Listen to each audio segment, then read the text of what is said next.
It's that time! It's How to CPCU time! How's it going, Heather? It is going fantastic, Matt. It's my favorite time of the week. I have to say, this is like, I don't know which one's 1A, 1B, but like, sound like a CPCU's right there, but this is definitely my favorite afternoon / evening of the week to be able to kind of nerd out a little bit on both insurance and the CPCU Society. So things are a little warmer this week for most folks concerned. Have you gotten some of the warm weather where you're at, Heather? We are pushing 70 here. Woo! Look at that. That is a very welcome change to some of what we've had going on the last couple of weeks. Interestingly enough, our episode this week has to do with energy and that kind of stuff, which is fantastic. It's very well timed. But so anyone who is unfamiliar with this show, this is How to CPCU, put on by volunteers from the CPCU Society. Please make sure, if you are watching the live version or the recorded version, to like, comment, subscribe, share, hit the notification bell, retweet, get it out there so you can share this information with whoever can use it. We're here providing insights into the society, how to get value out of your CPCU or just within the insurance industry. And also, this week we are profiling people that have really cool jobs in the insurance industry. We're trying to make this a little bit more of a frequent occurrence. How excited are you by that? Like, Heather, like we've been talking like policy and procedure a lot lately, haven't we? Yeah, I absolutely love the fact that we are now cheerleading all the amazing jobs that are out there in the insurance industry. Because in truth, Matt, our industry's got a hugely bad rap for being incredibly boring and, pocket protector people and that's just not the case. Insurance has so many things to offer to anyone who's looking for something super cool to do for their job. Oh, yeah, it does. So without further ado, I think we got to bring her on, like right now. Yeah, she's probably like, did they forget about me? So this week to talk about underwriting green energy risks, we have Noreen from Hartford Steam Boiler. How's it going, Noreen? Doing well, thank you. Thank you. Now, I didn't ask you, what area of the country are you in, and do you have some decent weather going on right now, or are you still experiencing winter?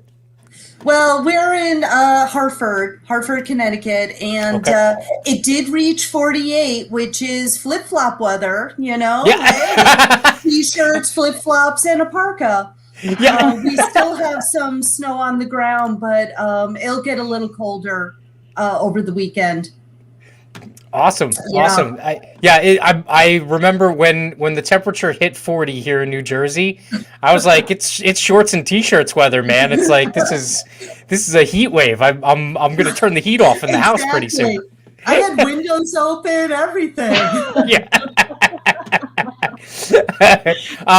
So I really want folks to kind of get a sense of all of the awesome careers that are available in the insurance industry. We both do, Heather and I. And so you have an extremely interesting career. But before we kind of dive into it, what was just like the Reader's Digest version of, how you came to get an insurance and what did you do prior to underwriting green tech? My kind of baptism into insurance was the fact that my father was a claims executive for the Aetna for a long, long time. And in fact, helped him back in the 70s get his CPCU designation. When he wanted me to help him with his CLU, I kind of cut it off there.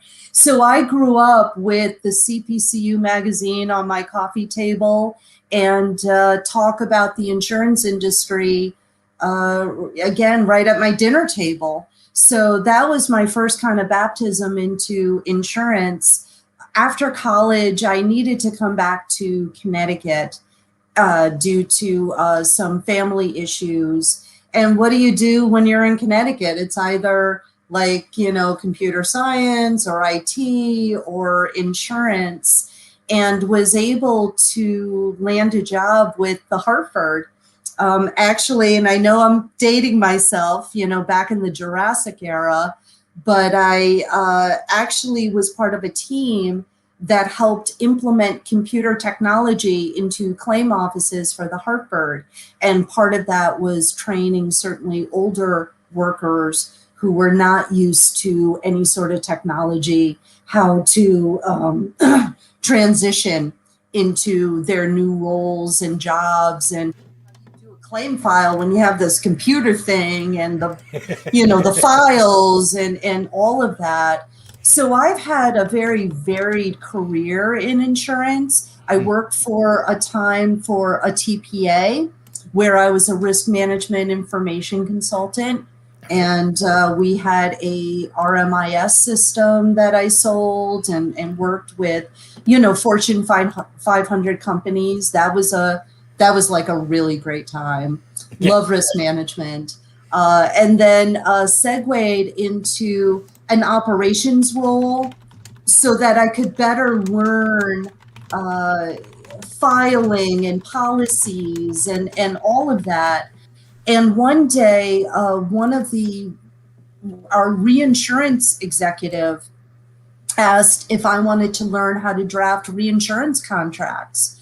And I'm like, sign me up. So I did that for a long time and really dug into reinsurance program, how those treaties, those contracts, relate themselves to the different programs and such. And then at a point she said, you know what, you really need to underwrite, like really underwrite. And I was able to secure a position in our property area.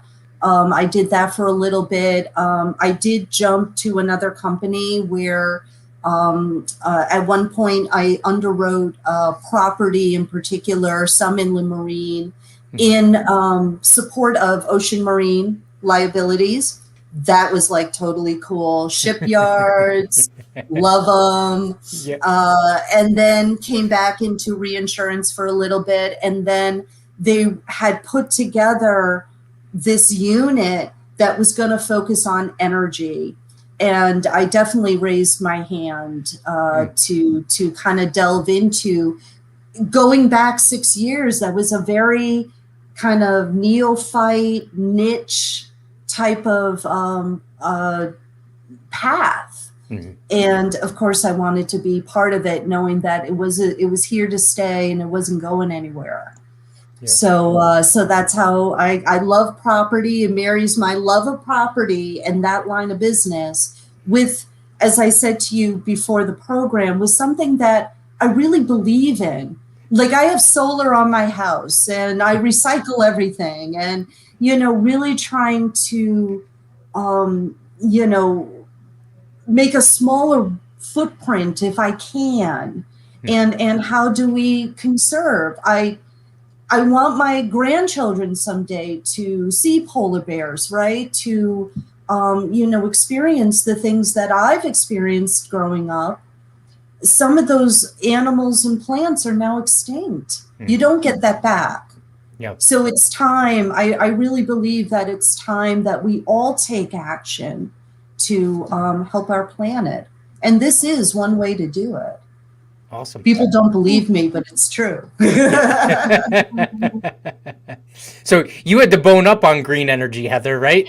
Yeah, I did. I mean, like the insurance aspects of it. Obviously, I've had some exposure to understanding green energy, and I've been curious about it, obviously, because it's, it's all over the place around me in both the places that I reside in between. We have like wind farms and everything up in Illinois. They're incredibly popular out in Western Oklahoma, especially because, it's Oklahoma and the wind blows all the time here.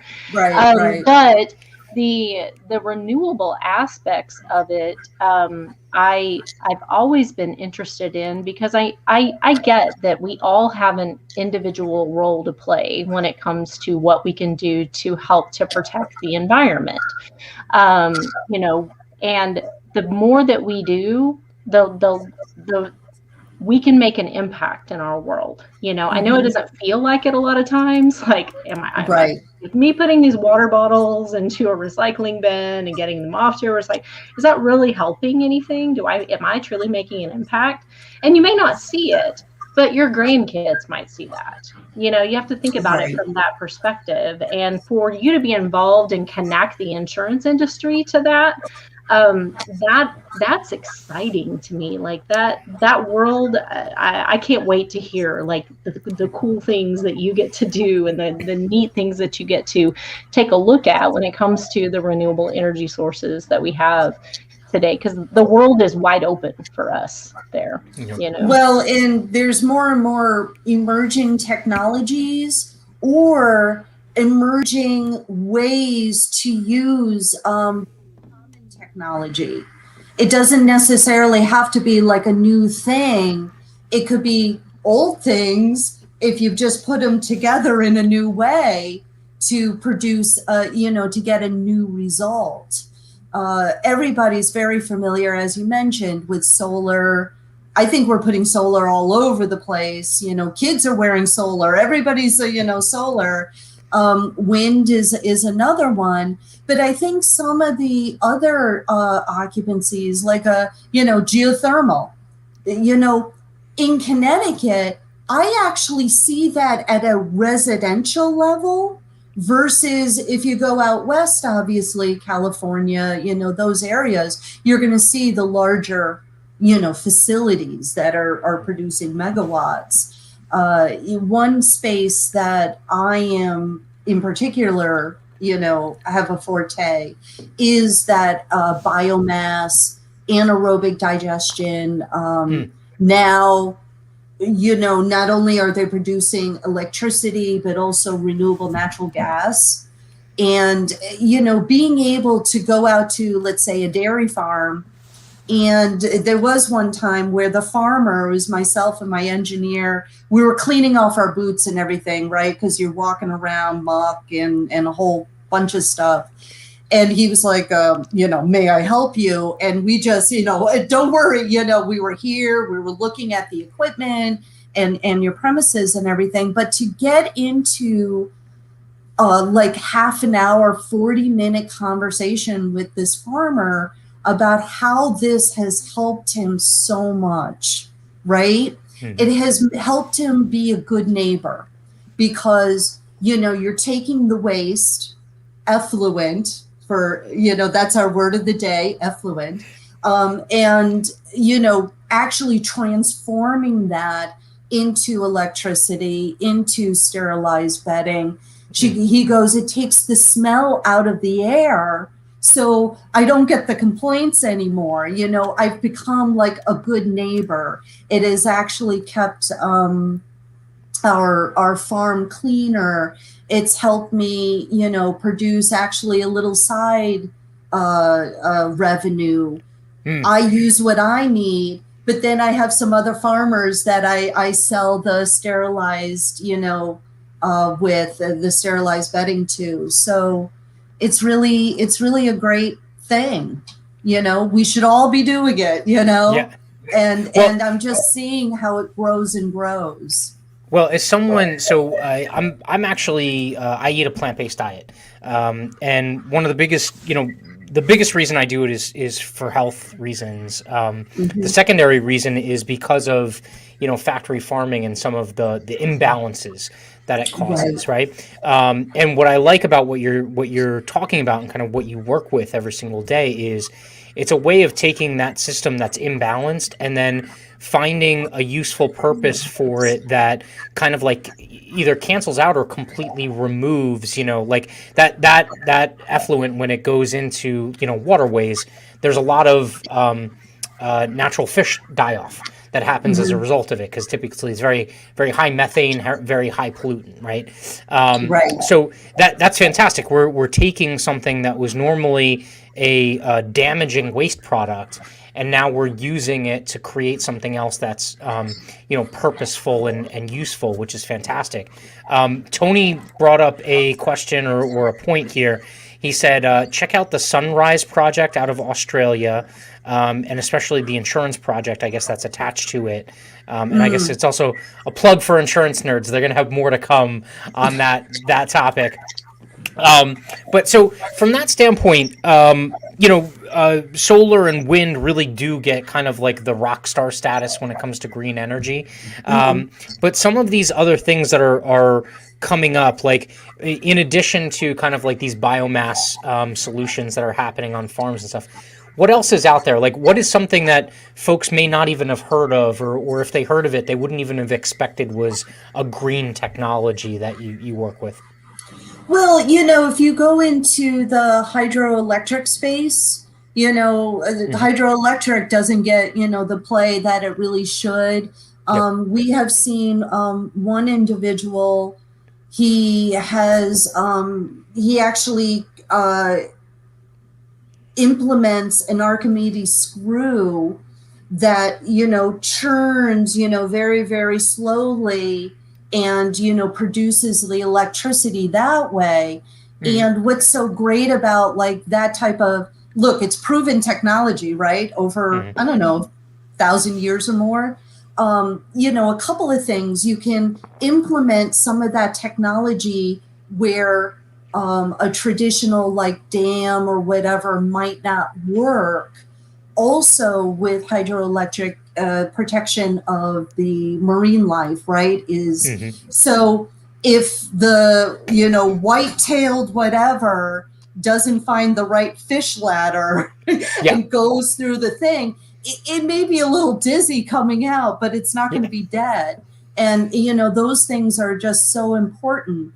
I haven't seen this in a long time, but I know that it is an emerging technology, is a water turbine that you actually attach to kind of the seabed in areas, in tidal areas where it's a very systematic or patterned movement of the water to capture that air energy. There was even, one technology I saw where they were trying to capture the energy within a municipal water system, kind of putting like almost like little mini turbines everywhere to, again, capture that. So, really goes back to very creative ways of how to harness energy. We were talking right before the show about, plastics to fuel, that process we see a lot of. Yeah. And that's good stuff. That's like waste to energy type of technology is going to become increasingly important. So let me ask you this, in terms of a lot of these things are done to combat pollution, or at the very least reduce the pollution generated by creating energy or other types of products, right?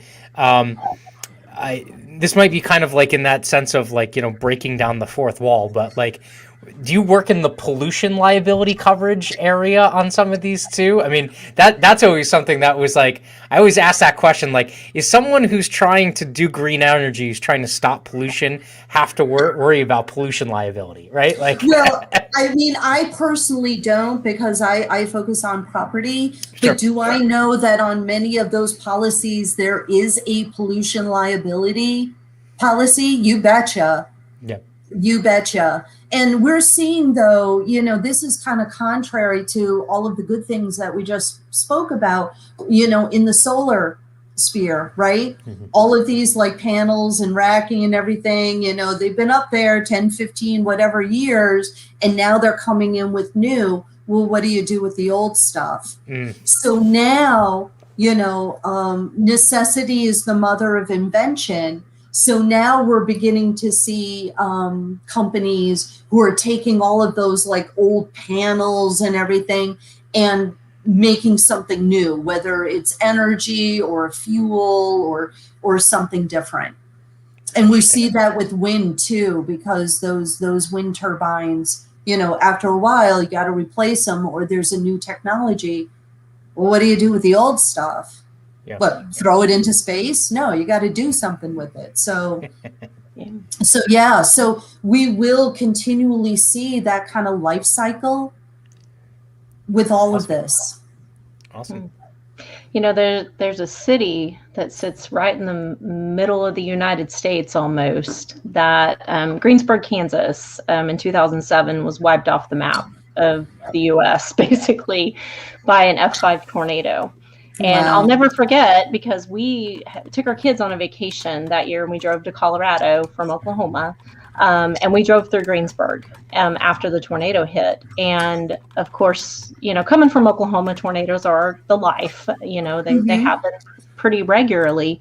But Greensburg, Kansas, when they rebuilt that city, they're like a model for the United States right now, because they rebuilt the city completely green. They have so many renewable sources of energy. They run like 100% on, wind energy from there. They claim, they have like the largest hand dug well in the entire world. They have that claim to fame in Greensburg, Kansas.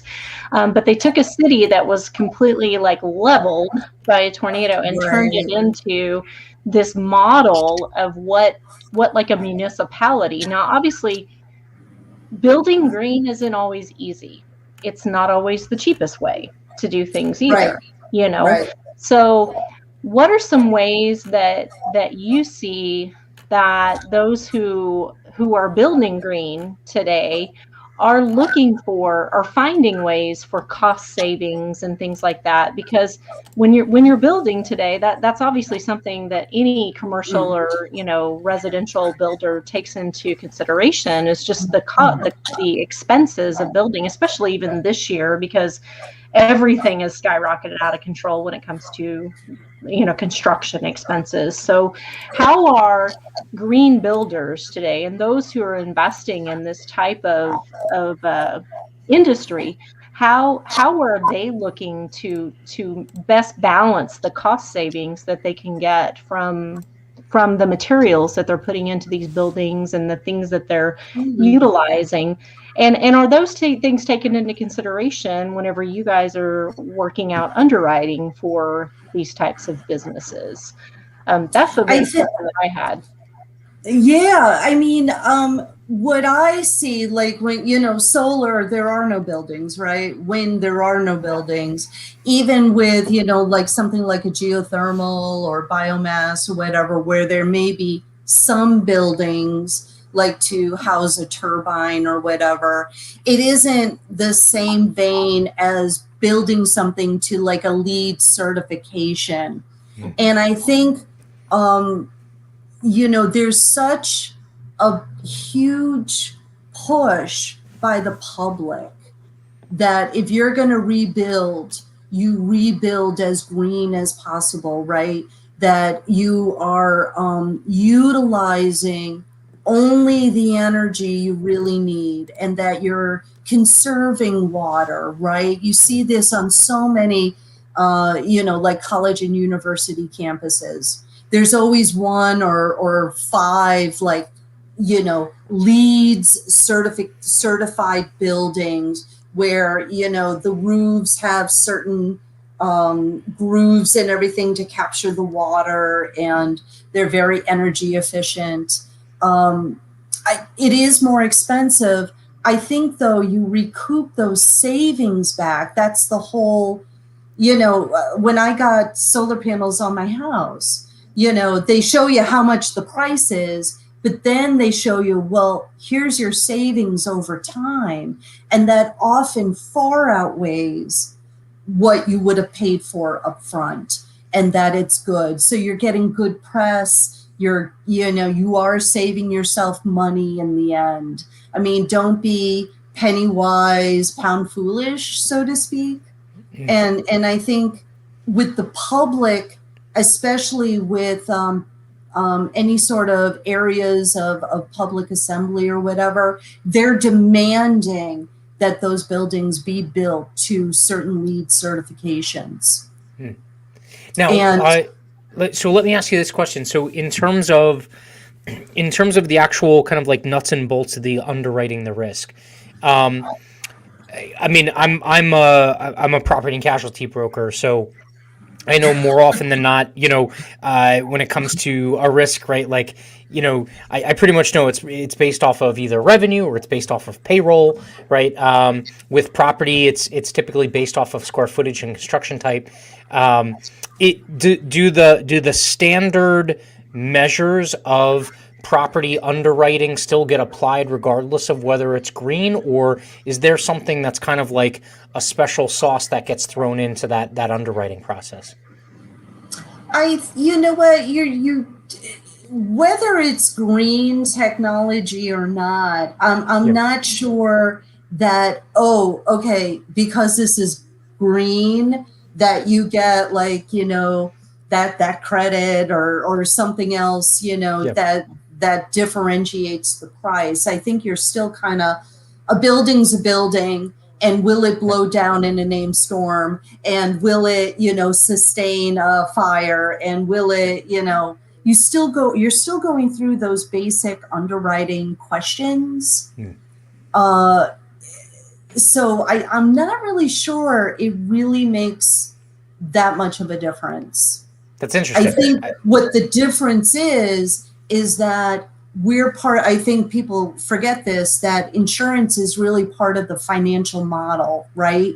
Mm-hmm. And in order to get funding for so many of these projects, you have got to get insurance. So that's really the stream of submissions and flow is because of that. Interesting. What are your thoughts, Heather?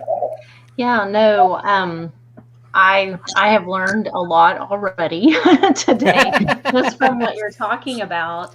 And I sit back and I ponder, like, what do you see as the next big thing that is coming, maybe exploding in that green energy insurance space? Because people have talked about biofuel, and that's caught on a lot in the farming industry and in different ways. But what do you believe is the next big thing that's coming to that the insurance marketplace is going to either have to be already prepared for or look to expand into? And that's me just being curious about what you feel is the emerging risk that's coming in for this particular space in insurance. What company should we buy stock in, Noreen?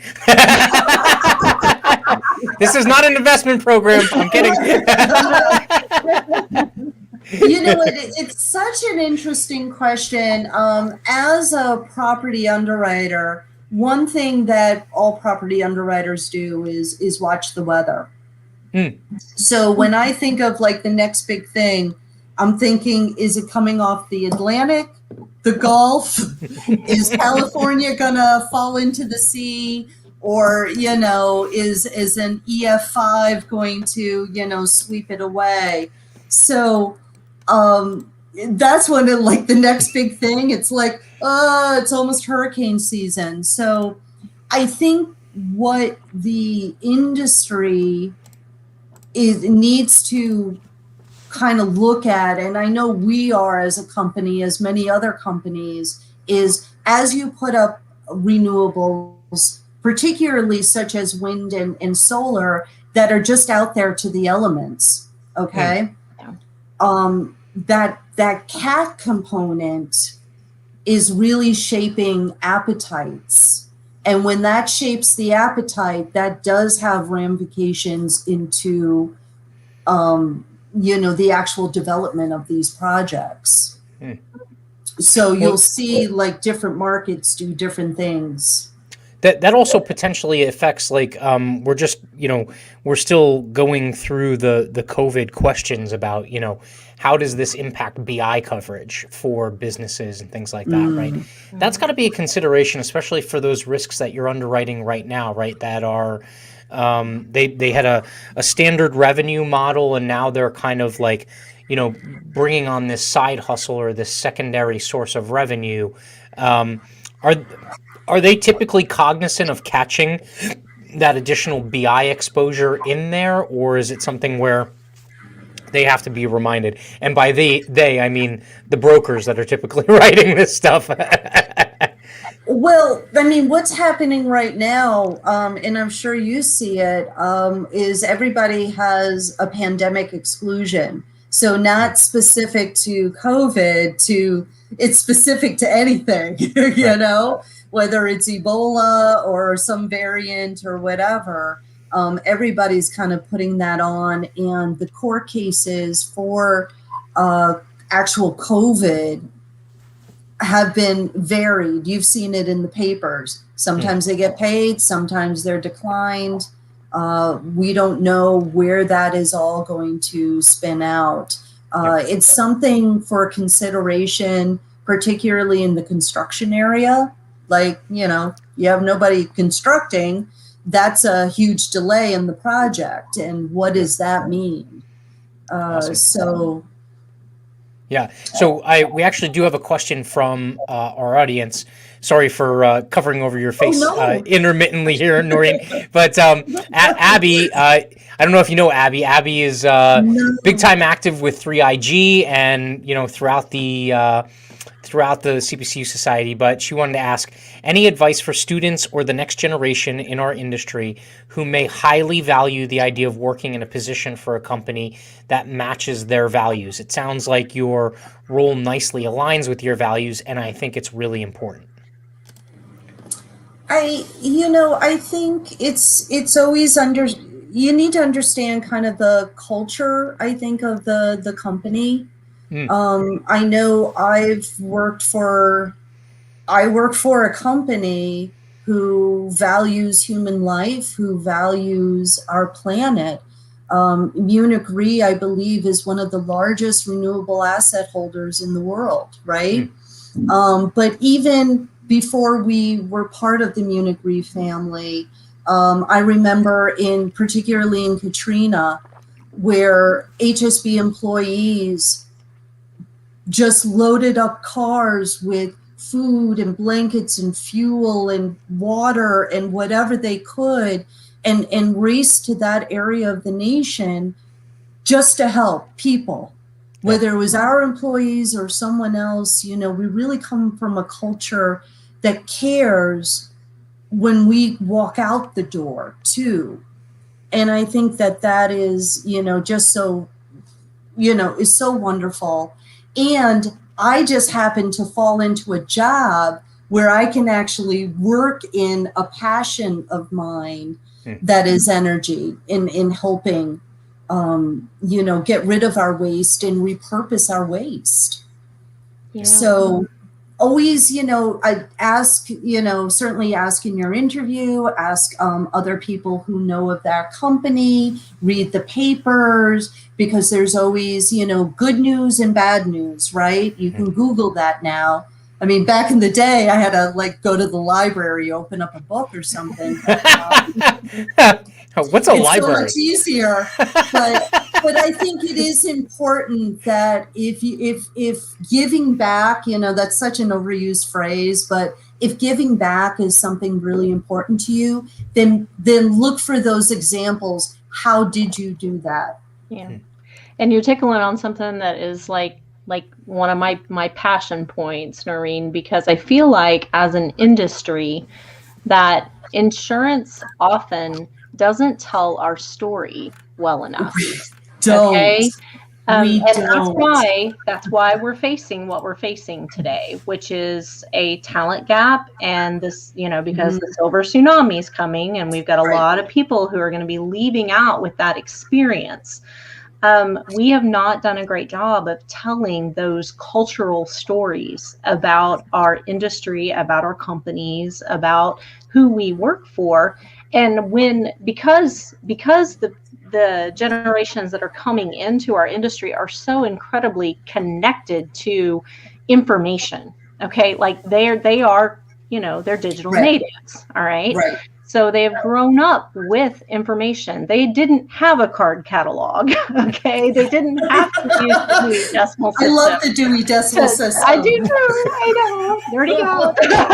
But they didn't have those things. So they literally have information in front of them. But if they cannot see immediately in like a microsecond most of the time that a company represents their values and something that they can connect with. And insurance, like, it is our mission as insurance to help people, to give people, the Right. like financial stability in the most difficult moments of their life. We help them, we help every bit and every aspect of industry in the world to move the way that it needs to move. We don't tell that story. And I would challenge anyone that is out there today that has the capability to be able to influence those stories being told about insurance to do it. Every CPCU, every single person who has that drive and that passion for it, because we've got to tell that story. We need people, and we need our industry to be filled with people who align their values to what a company may have. So that is that's my soapbox moment there, because you kind of touched on that, and I know for sure that there are places that the generations that are coming in can plug in to their passion in our industry. Right. You found it, and you've been around the industry for a while, and you've done quite a few different things, but you found that niche that really fuels the fire that is Noreen. Right. Right. So, I appreciate you coming on to tell that story, because the reality is a lot of people don't realize, and a lot of the generations that are coming in don't realize that they can find that too. And they don't really even have to wait as long as you did, because there's so many opportunities for them, Exactly. And in fact, I'm sure the New Jersey chapter, but the Connecticut chapter, of which I'm a part of, we work with a lot of high school and college students to try to tell that story. In fact, in a couple of weeks, I'm going to be talking with students. We have a insurance and financial services school right in Hartford to talk to those students about the industry. And I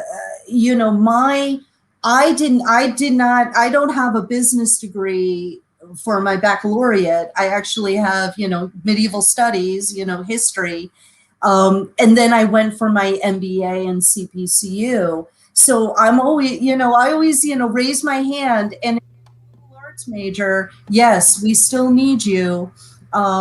So again, telling those really great stories, because we do a lot beyond just issuing policies. Awesome.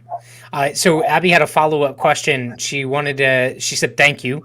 And she said, if there were any thoughts on the Lemonade, the company, and their give back program, basically a new way to do good through risk pooling and helping people and help causes that are important to the policyholders. Do y'all offer anything similar to that, where I'm sure Hartford is donating to certain causes, and I'm sure many of them are pro planet or at least pro groups that are hurt or affected by climate change and things like that. But do you do anything directly associated with that, or is that more kind of on a corporate level that happens? There's a lot of, that happens on the corporate level that perhaps I don't really know. But on a, individual employee level, we do have matching programs. So when all of the violence and unrest that happened, certainly last summer, we were encouraged to give to Black Lives Matter and to a variety of different organizations. Obviously, somebody went out and kind of researched, hey, these are all organizations that help to, mitigate and hopefully eliminate some of the issues that we're seeing in the news right now. We get a lot of information of where to volunteer, where to donate, and so much of that is matched by the company as well. So that probably, I'm not familiar with what Lemonade does, Yeah. But I do know that I also get 2 volunteer days each year at my discretion to volunteer or donate or do what I need to do to give back to the community. That's fantastic. Yeah. Yeah. Yeah, Lemonade, basically their program is all about like social good. And they basically, they're able to like select, if you have a Lemonade policy, you select a nonprofit that you really care about, then they tally up like some unclaimed money and basically give that back. I think in 2020, according to their website, they gave back like 1.1 million, it looks like, to some various social good causes and everything.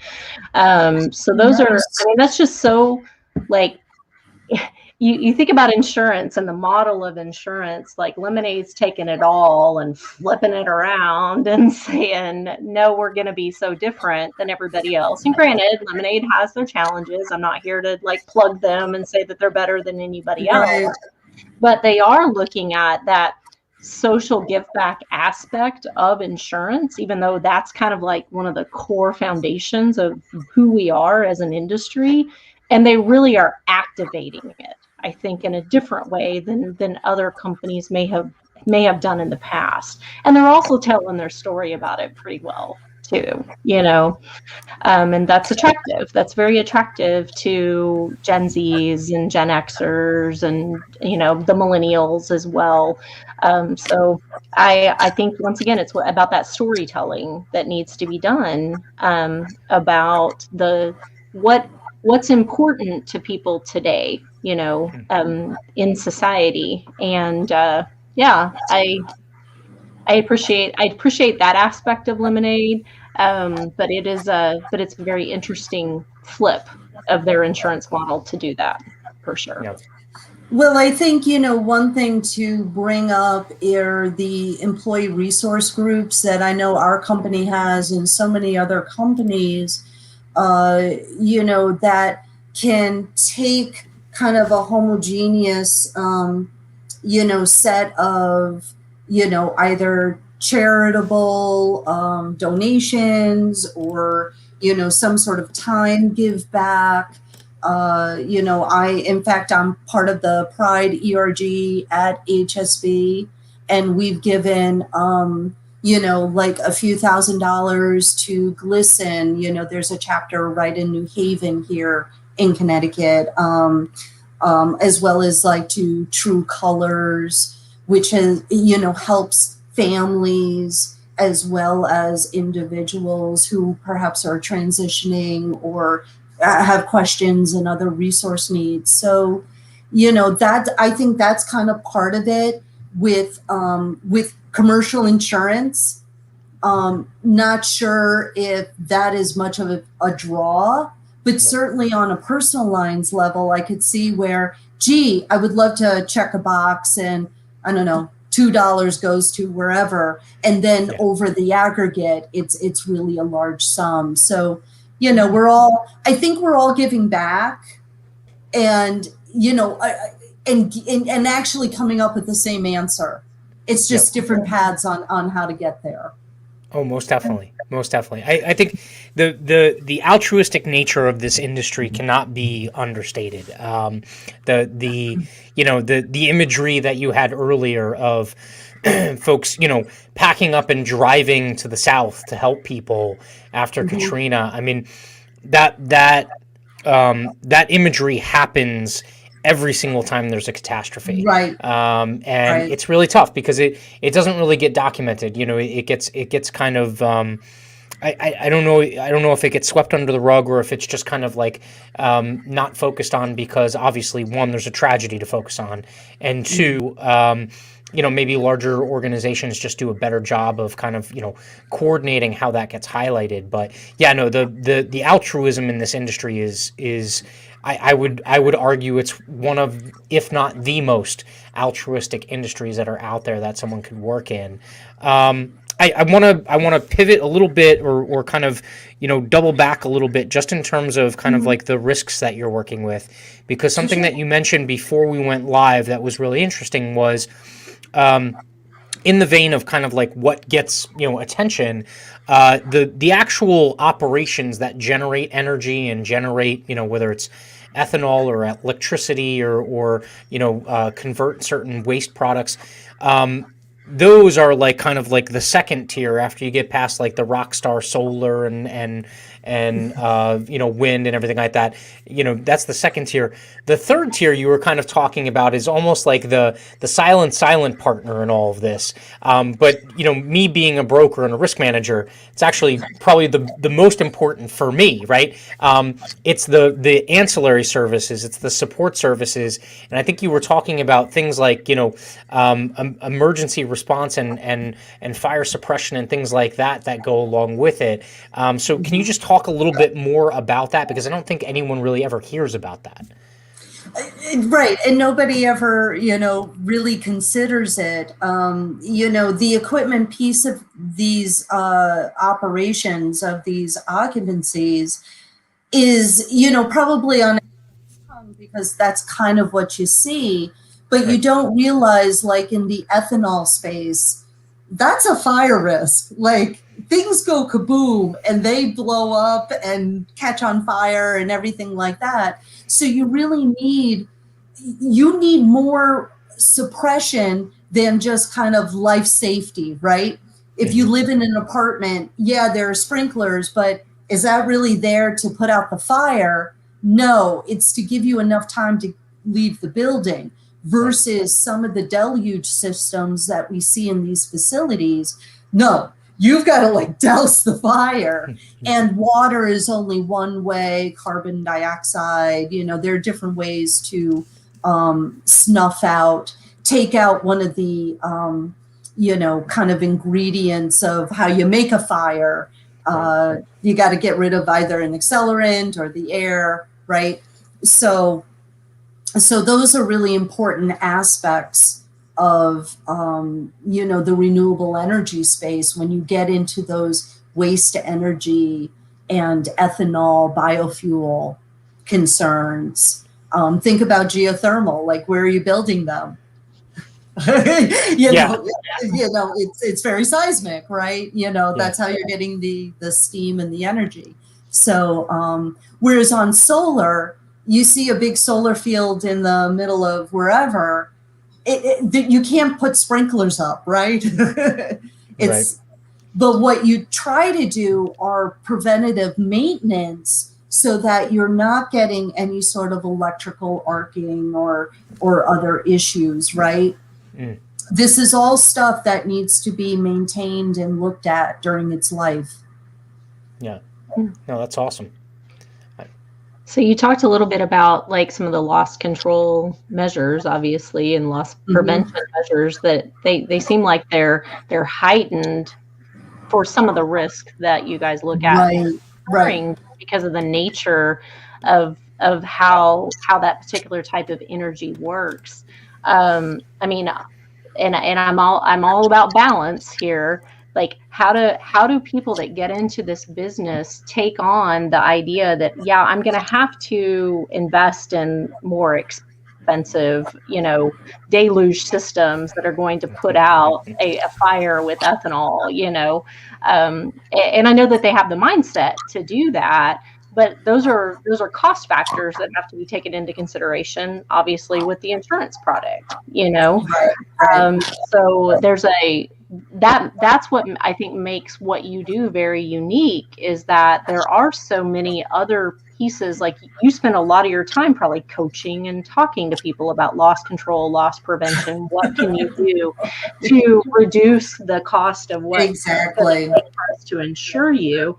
And that may be a little bit less, I guess it's more traditional, like a more traditional underwriter role, because that's what underwriters used to do a while back. Today it's less than that, and in the typical property world. But that had me curious when you started talking about the deluge systems and everything, because that obviously has to increase anyone's cost when they decide to invest and do this type of business. But they're willing to take that on, right? Because they're looking to protect the world, Well, they're looking to protect their, business assets, and, risks that decide against implementing some of those measures now find themselves, obviously a lot of what we're talking about is in the excess and surplus line space, right? This is not admitted market stuff. And they find themselves being kind of bounced around where domestic markets won't write them. Now it's only going to go to London, right? Because they do a lot of that like special stuff, and the pricing isn't always favorable. So by adding on certain attributes to their business makes them more insurable. Yeah. And part of our job is to, whether it's my company or another company, to inspect those facilities and let management know, gee, these areas are very deficient, particularly if they're in violation of, the National Fire Protection Association, those standards, or different standards set by the manufacturers of the equipment, right? You got to abide by a whole lot. So their staff needs to be, very knowledgeable and well educated in all of these different factors.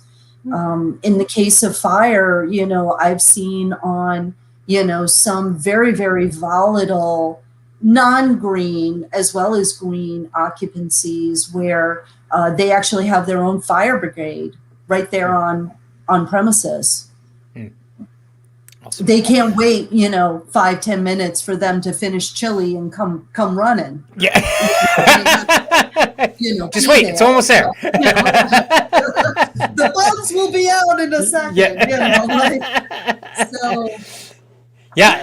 Things to consider. I think that's really interesting from the standpoint of that's something that a lot of businesses specifically take for granted. Not necessarily having to have that level of specificity in your risk control and your compliance, aspect of your program. I want to ask you a couple of questions that are more kind of like get to know you questions as opposed to, technical stuff. I want to be respectful of your time. We're coming up on an hour, but one, are you a reader? And if you are, is there something recently that you're reading? Could be anything, could be professional development or fiction or whatever. If you aren't, is there like a TV series or a Netflix series or a movie that you're currently obsessed with? I'm definitely a reader. And you're going to ask me, what was the last? I'm also finishing up my ARM, and I'd like to finish up my AMIM too. Yep. So I'm reading a whole lot from the institutes. Not a whole lot of drama, I will say. But one of the books that I have finished recently is Stonewall, the history of that whole event and what led up to it, the different groups that participated in that event, and what has kind of happened since. I thought that was a wonderful history. And I just read something else. Again, oh my gosh, the days go so fast. One of the things, though, we have developed, I guess, in our company, a regional book club. And one of the things we're going to be reading it's called Subtle Acts of Aggression. And it talks to microaggressions that happen certainly in the workplace, in other places. And we're going to, it's going to be like a common read. And then we're going to have discussion groups. I guess I was chosen to do one of these groups. And it's an important topic to me because I think those microaggressions create toxic environments, which degrade productivity and morale. And we need to be against that. Oh yeah, yeah, most definitely. Look, culture is the culture of any organization is pretty much the biggest determinant of whether or not it's successful, right? And so if you end up having a toxic culture, you have zero chance of being highly successful as an organization. So I think that's fantastic. Yeah. What are you hooked on right now, Heather? I didn't even ask you recently. Is there something that you're deeply embedded in right now? Well, I'm an Audible girl. I Okay. actually got into audiobooks back when I was, well, of course, I traveled back and forth in between Illinois and Oklahoma, but first really started out when I was traveling back and forth from Dallas to Oklahoma a lot.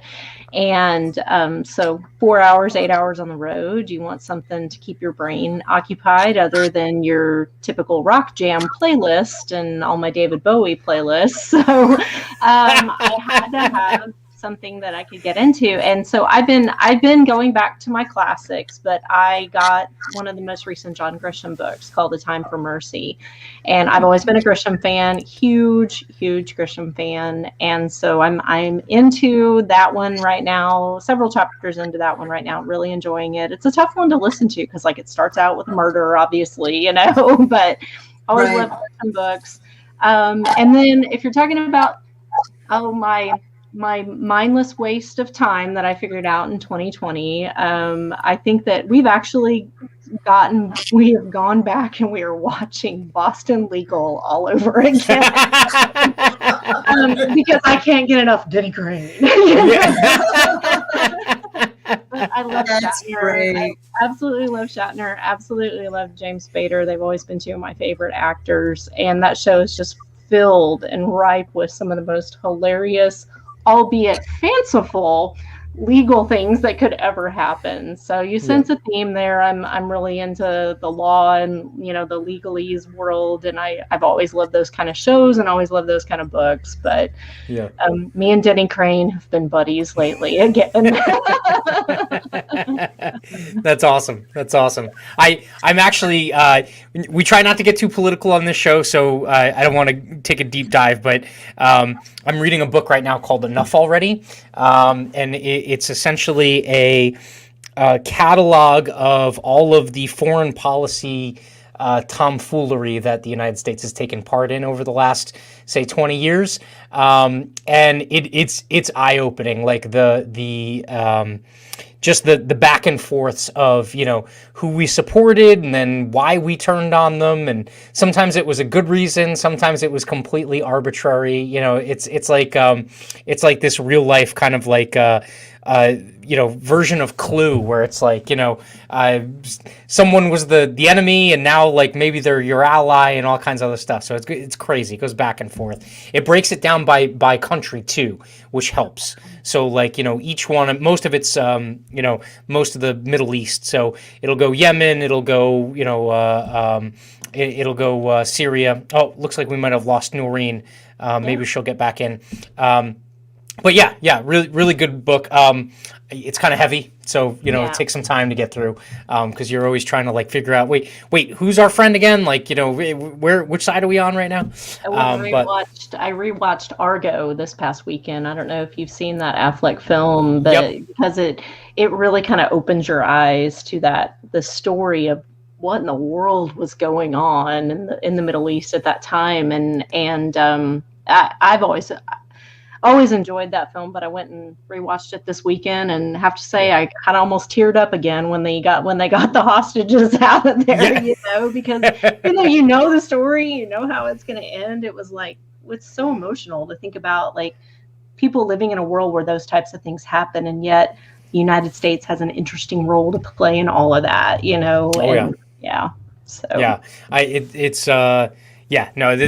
there's so much there to unpack. It's like, foreign policy is one of those things where headlines just you can't even read a newspaper article. Like you have to read a textbook on what's going on because of how many things are involved and what's going back and forth. But hopefully Noreen can get back on in the next minute or two. I wanted to say thank you to her. But quick reminder to everyone who is still watching live, or if you watch the recorded version, here's Noreen. We got you back. I'm sorry. No, it's okay. I was just doing kind of like our public service announcement. There is a shared events calendar for CPCU chapters. So if you are on Interact, there is a thread dedicated towards the master chapter events calendar. So definitely check that out. A ton of chapters are doing virtual events that are open to other, members of other chapters. So, this month, March, is Ethics Month. So, everyone should be extremely ethical after this month because there's about a dozen events on the calendar for ethics. So just keep that in mind.